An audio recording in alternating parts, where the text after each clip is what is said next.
It's not only motivation and drive, you have to see your way out.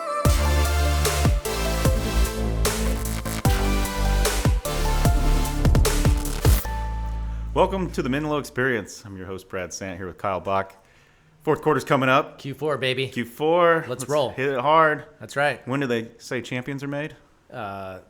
Definitely Q4. Q4, second half, and definitely Second half. Q4. I mean, really, it's champions are actually made in 13 seconds, That's right? Well, that's fair, Let's too. just talk about that. That is true. Yeah, that's a different conversation. Yep. Q4. We Q4. just spent a whole day planning our Q4, talking about that as leaders. We spent a day going through EOS, which is what we do. What is EOS? Explain that to the group. Yeah, entrepreneurial operating system. So, system a lot of businesses use to organize the business, have the same language throughout as they communicate structure, goals, etc. So, a lot of businesses use that. We've adopted that in our organization. So, there's a quarterly meeting that we go through that's the same agenda every time to plan the next quarter. Yep. We have a facilitator that comes in that walks us through the conversation that day and kind of guides our discussion and talking about the rocks we need to focus on for the next quarter and what's been going well, what we need to work on. There's a whole book that you can read. What the heck is EOS?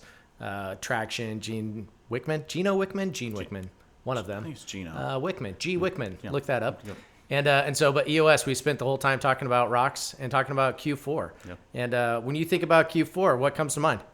Finish the year strong, right? It's a tail end, and that's why I said that's when champions are made, right? But we're either going to step it up and get it done or not. And from a business standpoint, it sets us up for next year, right? Yeah. So not only are we wrapping up the end of the year, but we're also thinking ahead so that we come out first of the year, everything guns blazing, ready to go. Yeah, Q4 makes a big difference. I was thinking about this as we were watching the Bengals game this last weekend, and I realized we might be, possibly talking about football too much if anybody doesn't like football. But I was watching the Bengals game, and Joe Burrow was just having the worst game of his life.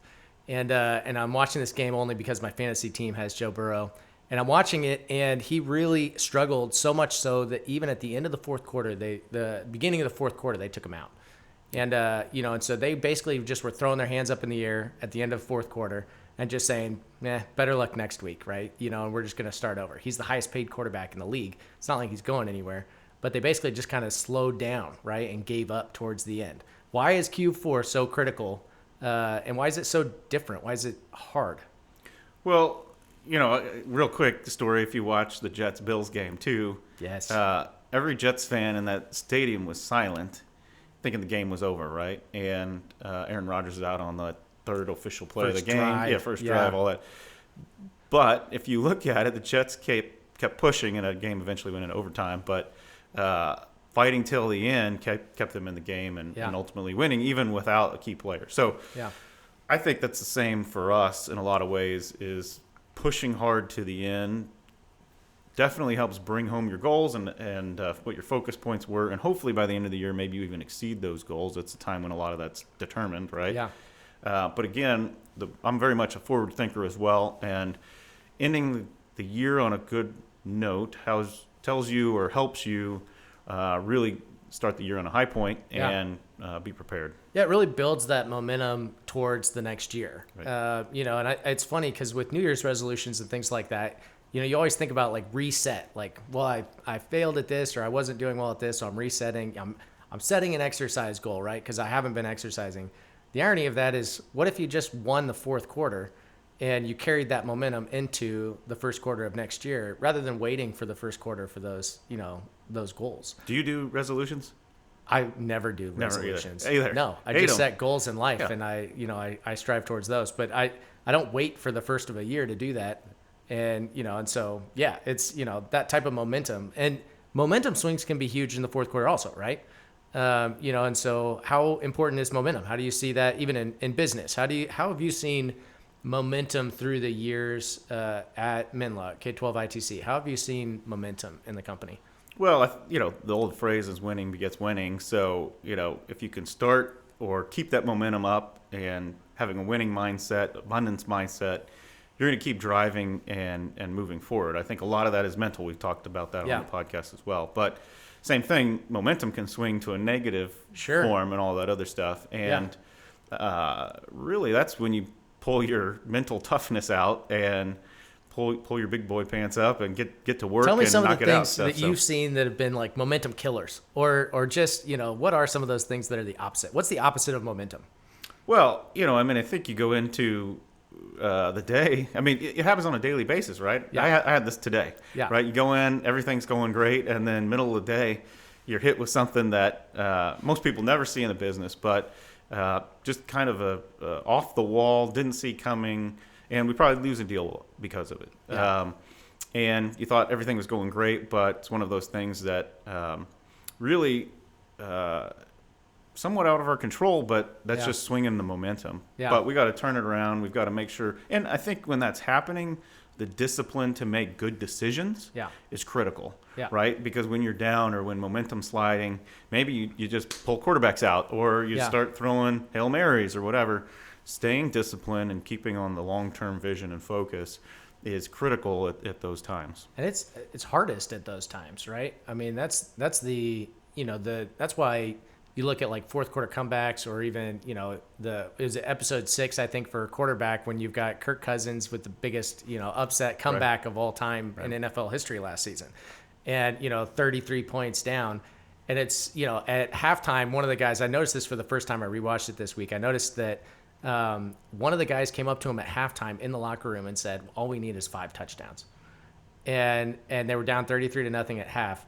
And after the game, they were laughing about it, and Kirk said, I thought you were kidding at the time. But that guy believed, that all we needed was 5 touchdowns. Yeah. And they came out and just tried to put one touchdown together, one drive together at a time. And I do think that the attitude of the team in those moments makes or breaks the team. Yep.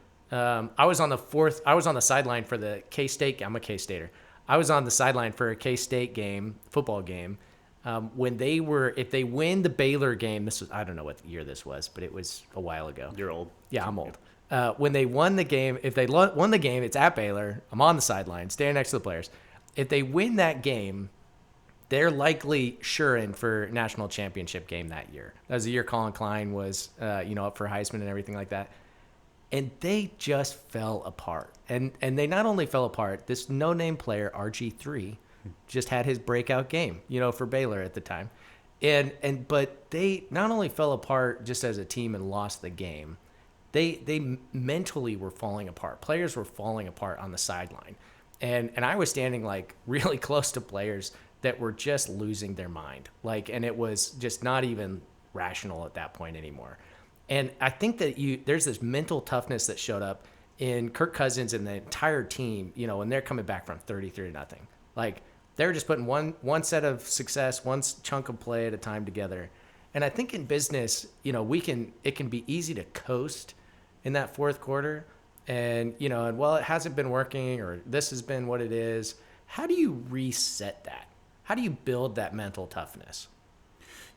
As I'm listening to you talk about that, it's okay to have bad days. Yeah. Right? It's okay to have a breakdown, and there's no expectation of perfection. So being able to pick yourself up, I think that's where the mental toughness comes in, right? It's okay to say, hey, we didn't get it done today, right? And we weren't champions today. And that's okay. Nobody's perfect. Yeah. The mental toughness comes in getting up the next day, doing the hard work, getting back at it, and believing. I mean, I think belief that you're going to get it done is paramount to the equation. And most businesses, I see a lot of stuff online about growing a business and starting a business and how easy it is and all this other stuff. Yeah. The reality in business is sticking with it when it's tough, day in and day out, going the extra step, because you're going to hit that. Every business is going to hit that. Yeah. And most people give up or let their guard down or just don't have the mental toughness to push through. Yeah. And so for me, relentless pursuit is kind of the name of the game, and sticking with it.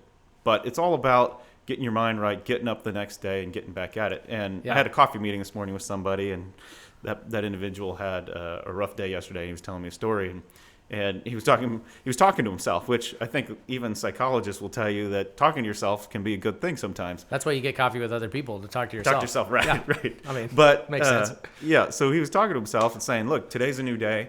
I'm going to get up, and his whole mental frame was it was going to be positive, right? Yeah. And so I think it's our ability or our option, free will to choose whether you're going to do that or not, and it all starts in your mind. Well, I think I think Ted Lasso would agree with you, and he would say be a goldfish, right, from the previous day. Yep.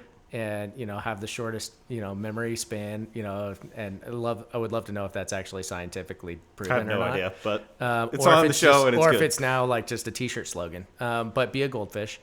And, I think that, having that short-term memory span really does kind of help us get, to the point where you're mentally tough and you can learn from yesterday, but walk away from it, and not be, constantly dwelling on that. And, to your point that it takes believing, right? It takes believing that today can be better. And again, back to Ted Lasso, we've got the believe, right? If there's anything walking away from that, it's, here's a team that needed to focus on one word, believe. And that mental toughness forms over time. It's also not something that just happens overnight. It's something that's a daily decision to wake up and believe and take those next steps the next day to be resilient like that.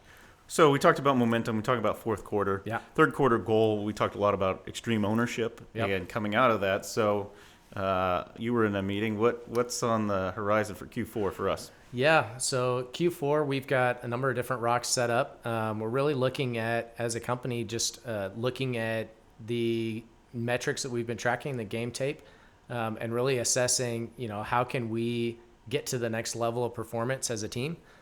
So we've got one conversation that we've been talking about for our support team and talking about making sure that we actually respond to tickets and things like that on a prompt basis. We've got a metric on our sales team that we're really just resetting and taking a look at what we're doing across, our entire team there. We're looking at how do we recruit and how do we build our team? Who are the people we're looking for? And as we look at this championship culture and as we look at being a fourth quarter team, sometimes that really amps people up. And it seems like there's sometimes that people are holding out, and I think that that's something that you and I have had a lot of conversations about, but how do you really assess whether, someone is truly bought into where we're going? And those are hard decisions, but it's a decision that people are making on a daily basis where they decide, do I believe in this or not? And I think part of being a part of a company is believing, do I believe in, the leaders, and where we're headed? And so we're kind of assessing that, and really taking Q4 to say, who's in? We're gonna be twice the size of where we are right now. We're gonna be serving twice the number of schools that we're serving right now. We're gonna be, expanding beyond schools, and as we grow and scale, and this is gonna be a big team as we grow forward here. Who's in? And who's out? So we're looking at a number of different things like that as we look to build out our systems and processes as well. We're really going to take a hard look during Q4 at what we've done well and what we've done poorly over the last 6 months, and really just assess and evaluate what we need to do differently next year.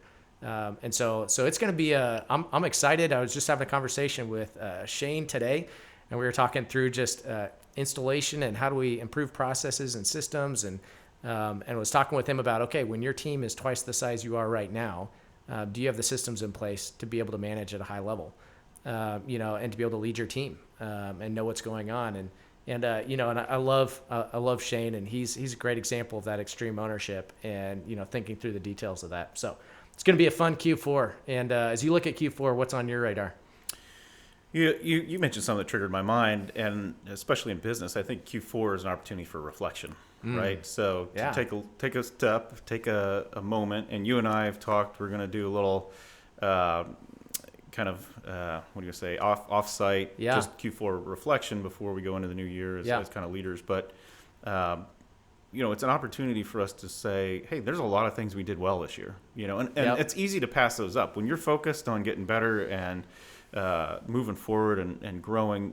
It's easy to get focused on what didn't go right, and that's good. But it's also just as important to look back and celebrate all the good things we've done, because we've really improved over last year and continue to do so. So reflection, I think, is critically important in that. It's also been really neat, even as we've been recording these podcasts, to see, you mentioned Shane, but just as we are continuing the message, continuing to roll this out, how many people are truly stepping up Yeah. And it is about faith in the leaders, but it's also about faith in your peers and everybody else on the team. And so it's been amazing from my perspective to see sometimes big, sometimes small, but people making those steps. Yeah. And personally for me, in terms of, you asked the question, how do you evaluate who's right for the organization, who's not? Yeah. I think a lot of times they'll figure that out and just start to move in that direction and get excited about it, or they may just decide it's not for them. But what's been really cool is how many are kind of moving in that direction. Yeah. And that's where momentum comes into play. That's where we pick it up and we start moving a lot faster. Yeah. But we got to make sure that we're doing it as a team. We can't just rev one side of the business up and not have the rest going. So when you talk metrics and you talk Q4, that's a lot of what we talked about there, is making sure we're rising as a group, coming up as a team, all working together. Yeah, no, I think that's huge. And you're right. Reflection during Q4. It's when Spotify rolls out all the playlists of all the songs you've been listening to all year long, right? Sometimes I like that list. Sometimes the Mariah Carey on it. I don't like to show people and share that. Yeah, so, I was going to say, why do you have Mariah Carey showing All up? I want for Christmas is you. I mean, come on. It pops up every December. Come on. Okay, all right, sure. All right. Yeah, I'm more of a She's not Dave on there. Barnes Christmas Okay, playlist that's kind fair. of guy. That's but, right. that's Justin Bieber's playlist. Anyways. Let's just say I don't release mine good. publicly. So That's probably a good thing. Yeah. So, as you think about, where we're headed, what you have coming around the corner, you've got some traveling coming up as well. And what are some of the things that, over the next couple of months you've got kind of planned into your schedule that really help the company move forward? Yeah. We're a big Cisco partner. So sitting on our distributor that we purchased through, and we organize all that through, and we talked about the challenges with lead times and all that has been kind of the chaos the last several years. I'm on their advisory committee, so sitting on that at the end of the month, looking forward to doing that. Super excited there. Actually, tomorrow, flying out of town, doing a presentation on effective IT management in Arizona, and tying that with some cybersecurity things that we've talked about. Yeah. So good to get the message out, and that there's other ways to manage technology, not just maybe the way people have always done it. Yeah. So a lot going on there. And then a couple other activities to really come up with new ideas, drive the business forward, and really expand the services and offerings that we have in our platform. Yeah. So you're saying you're actually putting into practice these Q4 conversations that we're talking about, that you've got your whole agenda and different set of objectives for Q4 as well. Oh, yeah. Good or bad, I'm nonstop. So yeah, I think I showed you my travel calendar. Yeah. I literally took there were less highlighters days and blocked. There were less days blocked out that you weren't traveling than there were Right. that you were traveling Right. over the next month. Right. And but I think it's important for people to understand where you're headed and what's going on over the next couple of months. As you think about Q4 athletes that finish strong, what athletes come to mind? Ooh, that's a good question. I mean, the Chiefs are great, right? I mean, Yeah. And actually, we were talking about this earlier the week, but Chiefs receivers, and you've got one of those standouts that basically helped us win the Super Bowl at the last possible minute of the season, and people ready to get rid of this week, right? Yeah. So, Yep. I think that Hero to zero real yeah, fast real quick. there. So taking things in a large perspective, in terms of that is important. So, but really the fighters in fourth quarter, I mean, you look at, the LeBron James or the Kobe Bryants or, Michael Jordan's, I'm a little older too, but he was put the ball in my hand. It's fourth quarter or it's the end of the game. Give me the ball. Let me take the shot, And I think, you probably know me, but put the ball in my hands. That's where I'm at. I want to drive to that end of the game. In sports growing up, were you a put the ball in my hands Put the ball in my guy? hands. Put the ball in my hands. I have a very vivid memory from high school when I was playing on a church basketball league, which tells you the level of basketball I was playing at the time in high school. Yep. It's super high. Yep. And I have this vivid memory where it was the end of the game and I got fouled doing a layup and I had free throws. And I'm like, if I make these free throws, I win the game. Pressure. Yeah. And I missed them both. And I was thinking to myself, I'm like, what was I doing thinking about that? And but in business, I'm like, give me the ball. I want the ball right now. I was 5'0" in basketball, so you're never gonna, it was just lack of practice, missing free throws. Shooting underhand or yeah, underhand for sure. No, yeah. Okay. Just absolutely. Okay. It's totally old school. Yeah. And the granny shots right there. Yeah. But I totally missed them both. Whiffed it. I think our team lost, and it was probably all my fault. And never lose again. That's never what you learn. lose again. You learn, right? learn. You know, and I practiced granny shots from then on. You know, moving forward. But Good. I think there's a point, you know, that you get to in business where it's like I want to be that type of player, and you know, and I think that there's decisions we have to make. When you think about decisions like that on our team, what would kind of be your charge or challenge, you know, to our team as they think about being a fourth quarter player? I think of my son when the Chiefs had the famous 13-second game, right? Mm-hmm. My son, you know, who's I don't know how old he was at the time, but really young. When we got scored on with 13 seconds left, he goes, "It's okay. All we need is some Mahomes magic." And I just think, you know, that type of, you know, mentality, that type of belief, you know, comes from a kid, right? It's that seed of faith like that, right? Start small. But all of us now as Chiefs fans, we believe we're never out of this game. Right. Like even less than 13 seconds, let's see what happens, you know? And, you know, but I think that in business, I think, you know, what does it take to be that fourth quarter player? What are some practical steps that people, you know, could really kind of, what are some questions they could ask of themselves? What are some questions you ask of yourself, you know, even when you think about like, am I executing at that high of a level? Yeah. You know, put the ball in my hands really translates to me of go figure out how to get it done, right? And it's subconscious to me. Once you're in that extreme ownership. It is kind of extreme ownership, but once it's in there, there's also a little element of vision or seeing the way to get it done, right? And so whether it's 13 seconds or it's something in business and you need 2 more sales before the end of the year, when I'm in that position, I just get hyper focused and I start to figure out, okay, how can we get this done? If we absolutely had to get this thing done, how do we do it? Stop giving me all the excuses. Stop excuses, all that sort of stuff. But it's not only motivation and drive. You have to see your way out. You have to see the ability to get there, and then you can start connecting the dots. Yeah. But I think so many people get clammed up. Yeah. Right? We were talking extreme ownership. Yep. Relax, look around. Yep. Right? So relax, look around, make a decision. Exactly right. Yep. So that is exactly what you got to do. And I think sometimes the pressure can overcome people, you know, especially when they're shooting free throws. Yeah. But, you know. It's intense. Yeah. Super intense, especially that kind of ball. But, That's right. yeah. See your way out or see the way to the end zone. And I was talking to somebody about goals the other day and how to get things done. And I think a lot of people overlook the fact that they can break it into smaller chunks. Yeah. Right? So 13 seconds is just one play and then the next play and then the next play, right? If you concentrate too much on that end zone, you can get distracted. So a lot of it, how do you break it down? Keep your eye on the end, but break it down, sizable chunks, get it done. And I think most people can get there as long as you can relax and look around. Yeah, it is the phrase, you know, how do you eat an elephant one bite at a time, right? And, you know, it's kind of a morbid phrase, I don't know, but I'm not an elephant guy. I don't eat elephant, never have eaten elephant. But anyways, that's that's one of those phrases that you take one bite, right? And I think when you can break it down into kind of bite-sized projects like that, I think that is a really good word. We've talked a lot about extreme ownership, especially as we're having weekly discussions with our management team and things like that.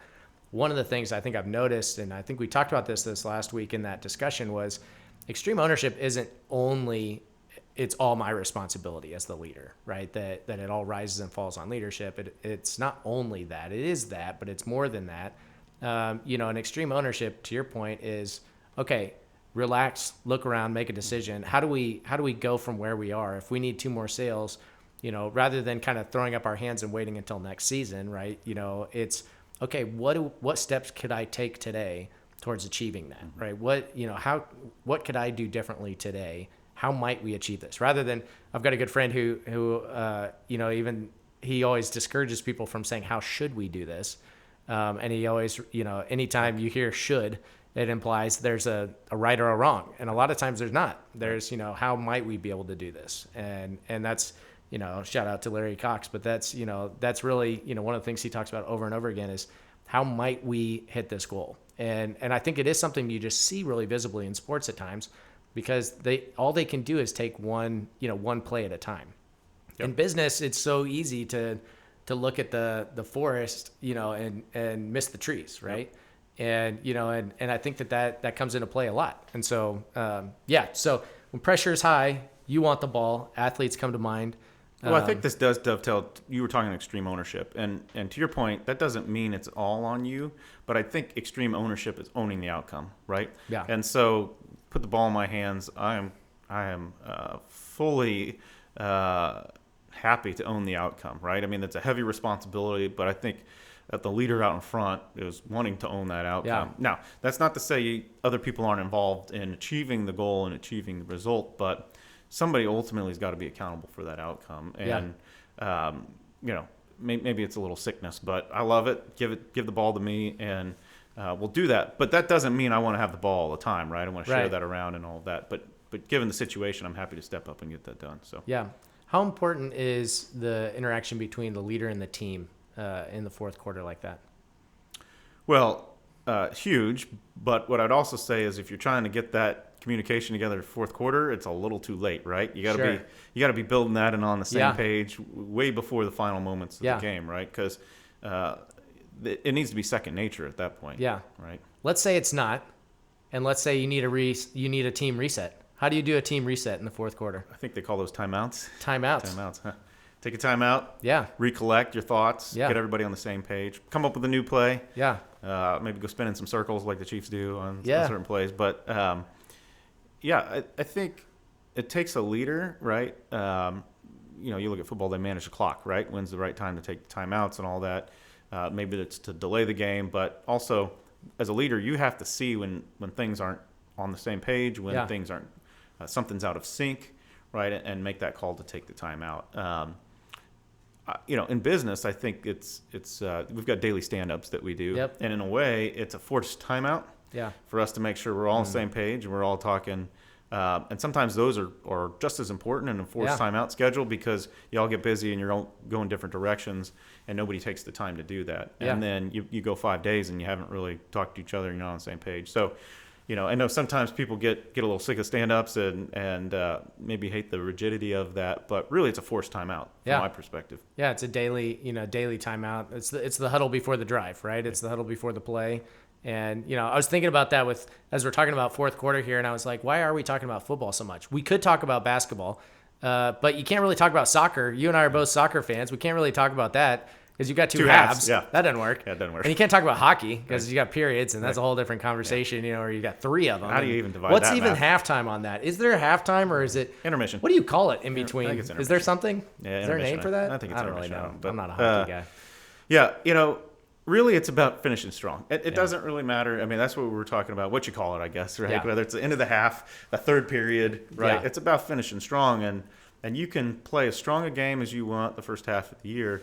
And even, I think the harder part is when you're riding on top and you've had a really strong year, it's easy to coast in the fourth quarter, right? Yeah. And you see a lot of salespeople do this, right? Yeah. They've made their year and they're just going to coast on the fourth quarter. Yeah.